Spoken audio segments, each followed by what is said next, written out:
Hola, ¿cómo están? Yo ya los andaba extrañando. Les cuento que hoy me ven en un ambiente colonial.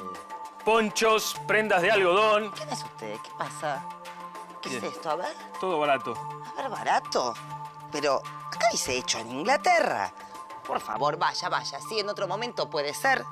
¿Me deja seguir con lo que estaba haciendo? Muchísimas gracias. Telas, ponchos, prendas de algodón. Un personaje tan extraño, ¿verdad? Aunque en un momento no fueron nada extraños estos comerciantes ingleses por Buenos Aires. Al contrario, los ingleses y Buenos Aires son dos puntos clave en la historia de hoy, porque vamos a descubrir las consecuencias que tuvo en la zona del Río de la Plata la revolución industrial que se dio en Inglaterra a mediados del siglo XVIII. Una historia en la que se mezclan el contrabando, la importancia de Buenos Aires para los británicos, las invasiones inglesas, nuestra independencia, el enfrentamiento entre Inglaterra y España y el rumbo de la economía en el Río de la Plata. Nos va a ayudar un especialista, historiador y, por supuesto, el profe, nuestro profe, que ya nos puede situar en el origen de esta historia, la Revolución Industrial. La revolución industrial comenzó a mediados del siglo XVIII en Inglaterra y fue un proceso técnico porque cambiaron las formas y las maquinarias para producir. A la vez, fue un proceso económico y también social. Todo esto produjo una verdadera transformación del mundo occidental. La llamada revolución industrial, entre otros aspectos, convirtió a Inglaterra en el primer productor textil del mundo. Y para la sociedad, también fue una época de profundos cambios que alcanzaron a hombres, mujeres y hasta los niños. La revolución industrial fue un proceso de cambio dinámico que afectó las formas productivas del viejo mundo entre fines del siglo XVIII e inicios del XIX. Comenzó en Inglaterra porque este era el país europeo que mejores condiciones tenía, es decir, poseía un mercado más o menos amplio y de buen poder adquisitivo, poseía también una flota externa apta para abrir mercados, poseía colonias y poseía también un proceso previo de cambio en el campo. Empezó en Inglaterra, produjo cambios de todo tipo, económicos, sociales, y mientras tanto acá, en las colonias españolas en América, se pensaba en otra revolución, pero no industrial. Se planeaba la independencia de España. Pero, ¿cómo sigue esta historia en Inglaterra? Alrededor de las nuevas y grandes fábricas inglesas se fueron formando barrios, habitados por los hombres y mujeres que llegaban a las ciudades buscando empleo. La industrialización produjo enormes desigualdades. Por eso podemos decir que esta revolución industrial tuvo dos caras. Por un lado, la realidad de los obreros, explotados, con salarios miserables y jornadas extenuantes de trabajo en pésimas condiciones. Y por otro, los avances tecnológicos, el aumento espectacular de la producción, que generó para algunos grandes riquezas. Y es ese aumento increíble de la producción el que tendrá consecuencias en el Río de la Plata. Pero eso se los voy a contar desde otro lugar. Ay, profe, ¿y ahora dónde está? Viajó a la época de la colonia. Bueno, casi. Estoy en Colonia, Colonia del Sacramento, frente a Buenos Aires, al otro lado del Río de la Plata, en la costa uruguaya. Y sí, recorriendo estas calles, uno parece estar viviendo en el 1800. Esta ciudad, desde su fundación, pasó sucesivamente entre manos españolas y portuguesas, hasta la independencia de esta tierra, claro. Pero estoy en Colonia porque fue escenario importante de la historia que recorremos hoy. Resulta que hacia fines del siglo XVIII, Inglaterra buscaba, especialmente en el Río de la Plata, mercados para vender los productos que fabricaba en enormes cantidades a partir de la Revolución Industrial.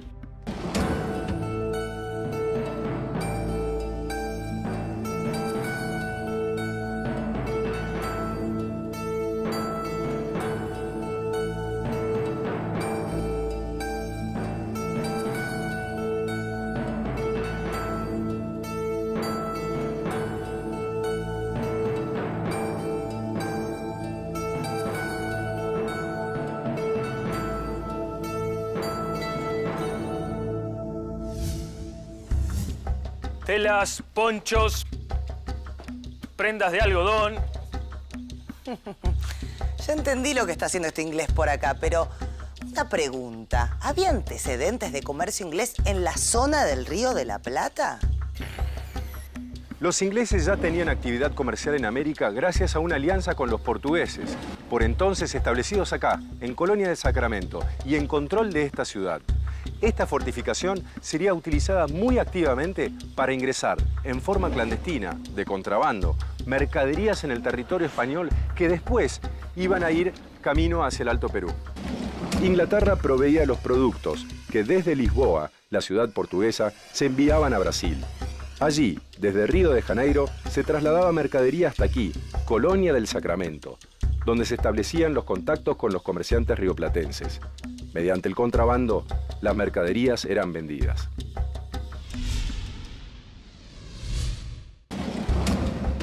La ruta del dinero de estas ventas también es curiosa. Desde el Río de la Plata, el dinero viajaba a Río de Janeiro, desde donde la flota portuguesa lo llevaba a Lisboa. Desde allí, una proporción se mandaba a Londres. Y así se cerraba el ciclo de este comercio ilegal. Luego, de otra forma, el comercio británico se iba a fortalecer en la zona del Río de la Plata. Ya vamos a ver por qué. Ahora, de esta historia hay algo que no termino de comprender. Inglaterra y Buenos Aires están a miles y miles de kilómetros. ¿Por qué a los ingleses les interesaban tanto las colonias españolas y especialmente el Río de la Plata? En primer lugar, es importante, bueno, porque está en la ruta del Atlántico, digamos, el puerto de Buenos Aires y Montevideo también, digamos, son como lugares estratégicos para controlar la ruta del Atlántico y dentro de esto, Malvinas, y no es casualidad que hayan ocupado Malvinas a principios del siglo XIX, porque les permite controlar un poco todo el tráfico del Atlántico y la vía hacia el Pacífico. Acordémonos que todavía no está el Canal de Panamá, por lo tanto hay que controlar el pasaje del sur del Atlántico para llegar al Pacífico. Entonces, en ese sentido es un punto bastante estratégico, no solo para comerciar con América y el Río de la Plata, sino para comerciar, digamos, con casi todo el mundo, de alguna manera. A principios del 1800 nace el ferrocarril. Su función era llevar materias primas a las nuevas fábricas y transportar desde ellas la producción. El ferrocarril cubriría esta enorme necesidad de la revolución industrial en Inglaterra.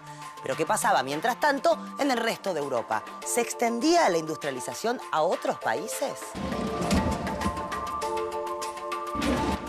Vamos a empezar un poco antes en el tiempo. Perdón, profe, ¿y ese poncho? Ah, se lo compré a un inglés. Me pareció que estaba barato. ¡Qué bárbaro! Ya anda por allá, está recorriendo todo el Río de la Plata. Perdón, profe, ya sé, lo interrumpí. Siga, por favor. Sí, la industrialización se extendió por Europa. Resulta que en Inglaterra, en el siglo anterior a la Revolución Industrial, el siglo XVII, se produjeron cambios políticos, económicos, que transformaron la organización feudal de la sociedad. Esa organización feudal había sido la de la Edad Media, y estos cambios en la sociedad permitieron en Inglaterra el proceso de industrialización. Pero en el resto de Europa estos cambios no se habían producido. Durante los siglos XVII y XVIII, bajo la protección de las monarquías absolutas, la nobleza, dueña de las tierras, mantuvo sus privilegios, y las monarquías, para reafirmar su poder, controlaron las actividades económicas y las relaciones sociales. Esta política contribuyó a frenar los cambios. Entonces, la industrialización tardó en llegar. Sí, en casi todos los casos. La industrialización se había iniciado en Inglaterra a mediados del siglo XVIII. En Italia comenzó a principios del siglo XIX y solo en el norte. Hacia 1830 llegó a Francia y unas décadas después a Alemania. Solo Bélgica y Holanda tuvieron un proceso de industrialización casi paralelo al de Inglaterra. Entonces, las fábricas inglesas trabajaban sin parar. Los ingleses tenían producción de sobra y la industrialización no había llegado al resto de Europa. ¿Aprovechó Inglaterra esta situación? ¿Pudo vender fácilmente sus productos? Esa pregunta es clave para entender por qué a los ingleses les interesaron tanto las colonias españolas y especialmente el Río de la Plata. Las fábricas inglesas trabajaban día y noche, y el mercado interno, es decir, la población de ese país, no alcanzaba para consumir toda esa inmensa producción. Inglaterra inició entonces una ofensiva muy fuerte para abrir nuevos mercados donde vender especialmente sus productos textiles. Pero, ¿Qué pasaba en Europa? El continente estuvo prácticamente cerrado durante 20 años por los conflictos desatados por las guerras napoleónicas y después por la crisis de la postguerra. Entonces, los mercados coloniales tuvieron una importancia decisiva para Inglaterra, porque significaban la posibilidad de poder vender su producción. Y ahora, chicos, atención. Quiero que escuchen algo que es realmente muy impresionante. Profe, usted también. Estas eran las intenciones inglesas en América, las reales. ¿Vale la pena? Es un minuto. Lo prendo y les cuento que esto es lo que escribió un almirante inglés a su gobierno en 1804 sobre la posibilidad de conquistar o invadir o apoderarse, o como quieran llamarlo, de algunos territorios en América del Sur. Sintonizo bien. Ahí. El espíritu que tal empresa daría a este país si triunfase es incalculable. Las riquezas que produciría, los nuevos campos que abriría para nuestras manufacturas y navegación, tanto desde Europa como desde Asia al Pacífico, son igualmente incalculables. ¿Sabe quién era el almirante que escribió esta carta? El almirante Popham, que 2 años más tarde, oh casualidad, comandó la flota que desembarcó en el Río de la Plata en las invasiones inglesas. Los ingleses estaban decididos a conquistar nuevos mercados y España ponía todo su esfuerzo en recuperar su poderío y contener el avance de sus rivales sobre sus colonias en América. Y que de todos los delincuentes dedicados al contrabando, los peores son los ingleses. Ernestina, un poco de moderación. No, profe, eso no lo digo yo, lo acabo de leer. Resulta que el rey de España, Carlos III, había pedido un informe sobre este tema del contrabando inglés en las colonias. Y en respuesta a ese informe se decía eso sobre los ingleses. Pero no solo que eran delincuentes, que eran piratas, que eran contrabandistas. Está bien, está bien. Creo que no es necesario aclarar nada más. ¿Cómo que nada más? Los españoles se quejaban por las pérdidas que le ocasionaban los ingleses con el contrabando. Sí, pero Inglaterra siguió adelante y trató por todos los medios de reforzar la penetración comercial en los territorios españoles. Era una clara guerra por los mercados. ¿Y qué medidas tomó España para defender a sus colonias? Varias. La corona española impuso fuertes restricciones sobre el comercio en sus colonias. Una fue la práctica del monopolio, para asegurar su dominio económico. Se obligaba a las regiones conquistadas a comerciar exclusivamente con los puertos españoles. Para esto se otorgó el derecho de comerciar en las nuevas posiciones solo a los españoles. Se prohibía el intercambio comercial con otro estado que no fuera España y también de colonias entre sí. Entonces, España hizo todo lo posible para terminar con el comercio de los ingleses y, de paso, con cualquier otro comercio en sus colonias, para que no lo perjudicara, digamos. Y el monopolio significaba que en América solo podían comerciar los españoles con los españoles de España, claro. ¿Y qué efecto tuvieron estas medidas, profe? Terminaron estimulando la práctica que ya les comenté que se realizaba aquí en Colonia, el contrabando, el comercio ilegal para eludir el monopolio español. Profe, el poncho que le compró al comerciante inglés no será de contrabando, ¿no? La verdad que no lo pensé, pero espero que no. Bueno, perdón, profe, lo saqué de tema. En realidad no tanto. ¿Cómo siguió esto del contrabando en el Río de la Plata? En los primeros años del siglo XVII se fueron instalando en Buenos Aires comerciantes españoles y portugueses que contrabandeaban oro y plata hacia Brasil y desde allí introducían mercaderías y esclavos para el Alto Perú. Y con tantas medidas y controles, ¿cómo hacían para contrabandear? Tenían varias técnicas. Una común era de noche, a través del delta del Paraná, en pequeñas embarcaciones donde cargaban las mercaderías que venían de Inglaterra o también de Francia. ¿Y cómo llegaban las mercaderías? Los buques extranjeros simulaban algún desperfecto para anclar en los puertos y ahí, sobornando a las autoridades, se remataba a bajo precio la carga que transportaban.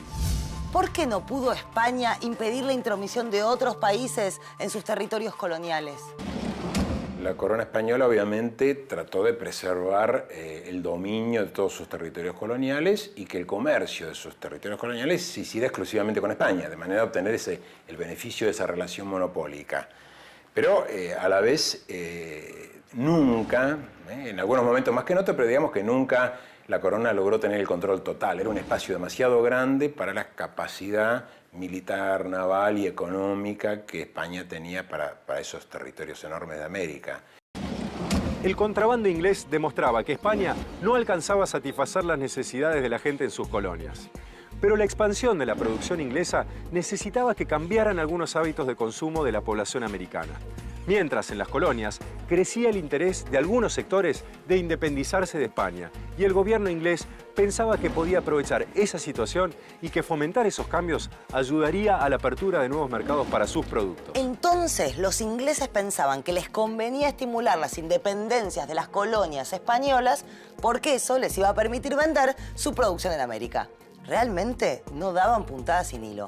Por eso tendrían tantos productos textiles, supongo. Sí, el almirante inglés Popham, que ya escuchamos en Tu extraña radio, consideraba que Buenos Aires era el mejor punto comercial de América del Sur y que para Inglaterra era la puerta a un mercado de varios millones de clientes.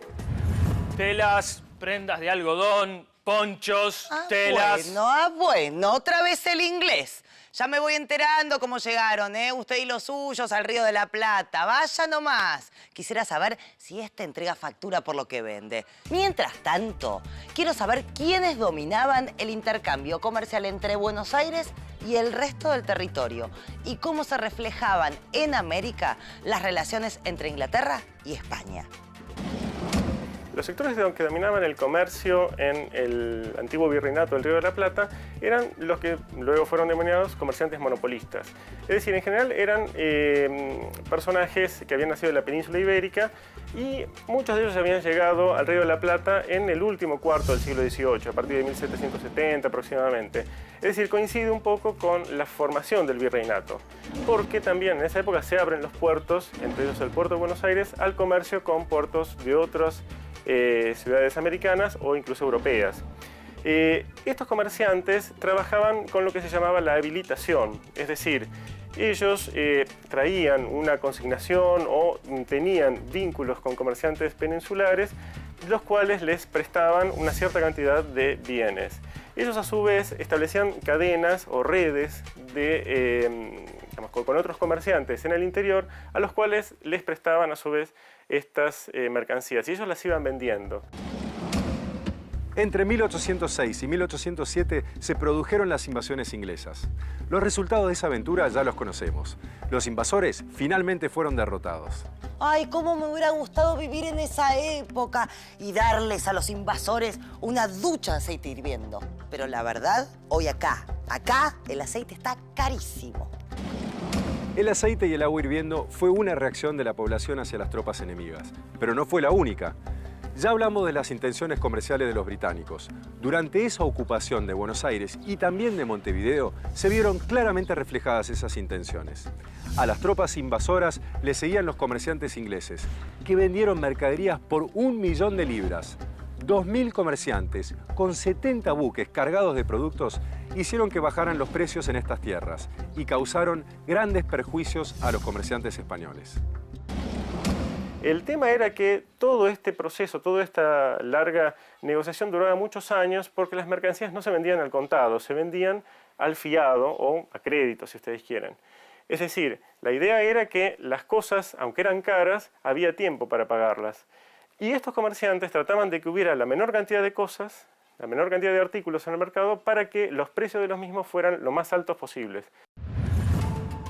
¿Quieren saber qué fue de los comerciantes ingleses después del fracaso de las invasiones?